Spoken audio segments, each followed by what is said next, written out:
Hello guys, मैं आपकी राधिका। हमारे यूट्यूब चैनल पे आप लोगों का बहुत बहुत बहुत स्वागत है और आप लोग चैनल को सपोर्ट करिए। प्लीज़ लाइक कर दिया करिए। देख लेते हैं, लाइक नहीं करते हैं तो थोड़ा सा हमें वो होता है, तो आप लोग का एक लाइक हमारे लिए बहुत ही मोटिवेट करता है। तो आप लोग प्लीज़ लाइक कर दिया करिए। और फिर सुनिए, कन्हैया जी के ऊपर है। सुंदर सुघर सरकार हो, श्याम खेले अंगनवा। सुंदर सुघर सरकार हो, श्याम खेले अंगनवा। खेले अंगनवा खेले भवनवा। सुंदर सुघर सरकार हो, श्याम खेले अंगनवा। खेले अंगनवा खेले भवनवा। भरी भरी के हंस किले कार हो, श्याम खेले अंगनवा।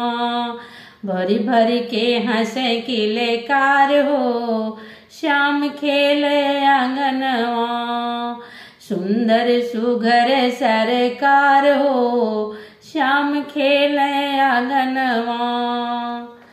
छोटे छोटे हाथ पाँव छोटो कन्हैया। छोटो छोटो हाथ पाँव छोटो कन्हैया। बड़ा निक लागे जब डोले बकैया।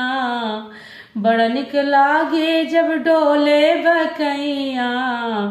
मैया खिलावे पूछे कार हो। मैया खिलावे पूछे कार हो। लाल खेले अंगनवा। मैया खिलावे पूछे कार हो।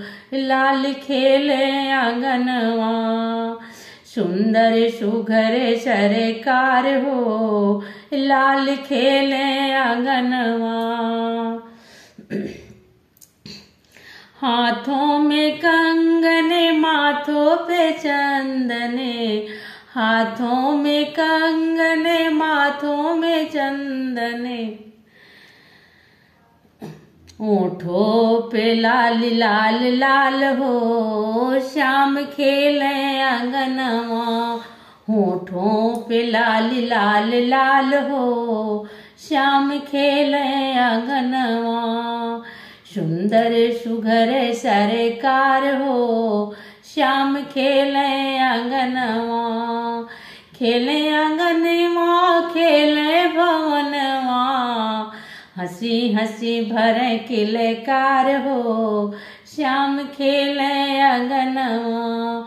हंसी हंसी भरे किले कार हो, श्याम खेले अंगनवा।